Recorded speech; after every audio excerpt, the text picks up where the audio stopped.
What's up guys, it's Michael here. In this video we're going to talk about is the housing crisis going to be over anytime soon. So before I get into the video, please click the like button down below and the subscribe button and the YouTube notification bell icon. So YouTube will notify you when I upload a new video.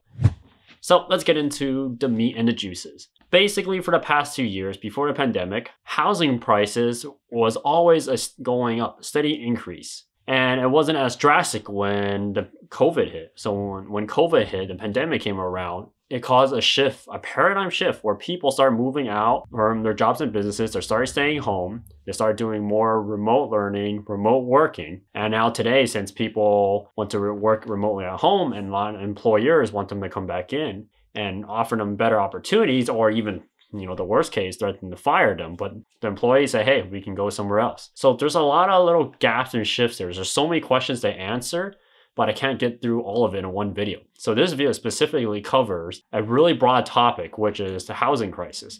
And this has been going on since forever. Back in the early 2000s, it's already showing signs of it, and the housing bubble exacerbated it.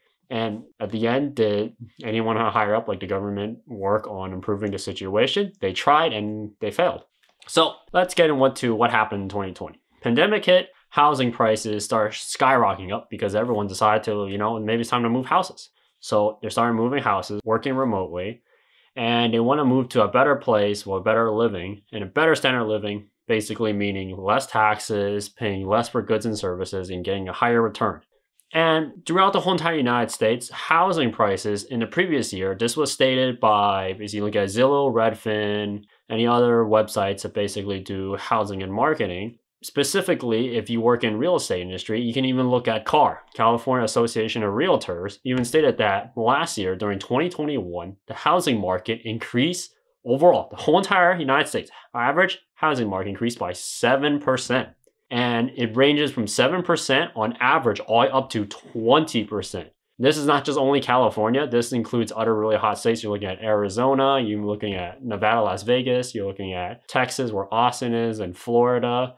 Those housing prices over there increase way more than 7% because a lot of companies decide to, maybe it's time to jump off the ship, go out to another state, and relocate. In that time, there's a massive change. And now there's a lot of news articles that are mentioning that now, since the economy is now starting to build up again, the federal government is going to increase mortgage rates. And is that ever going to do anything to calm down basically the housing bubble? Hate to break it to you, that's not going to happen. The reason why is it's really simple. You have an influx of people who are willing to spend whatever price they want to get, whatever price sellers ask for to get that house. And if there's not enough houses, people are going to compete. It's simple of supply and demand. At this point, based on CAR, California Association of Realtors, say that California itself needed to build on average 180,000 homes. And I wanted to confirm this number because I spoke with a few realtors that are close friends of mine and work with higher ups in real estate and work closely with the California realtor. What they said that basically there's this projected amount of houses, 180K, need to be built. And last year, thanks to the pandemic and before, they're only able to build around 20,000, was not even close to their target. And that proves even amount of people, because this relates to a lot of other things, even a mass exodus, and I mentioned a video I shot ages ago, people leaving, but there's still a lot of people immigrating in. People leave and people come in from other countries. As simple as that, that gets replaced.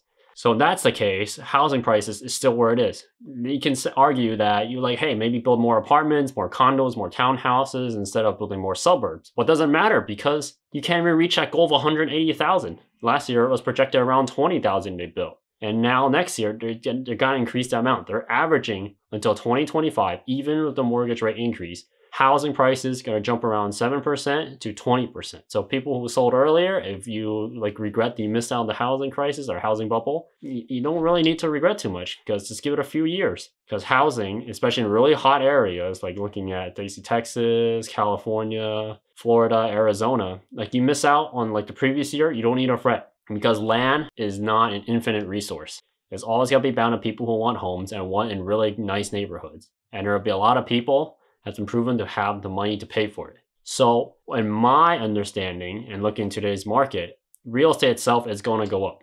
Doesn't matter what they say. The increased mortgage rates, oh my God, increased mortgage rates. Great. The lower end customers cannot afford it. But the higher end customers who can afford it, it doesn't matter. increase price by 7%, we'll just still go and bid for it and buy it out. Don't matter.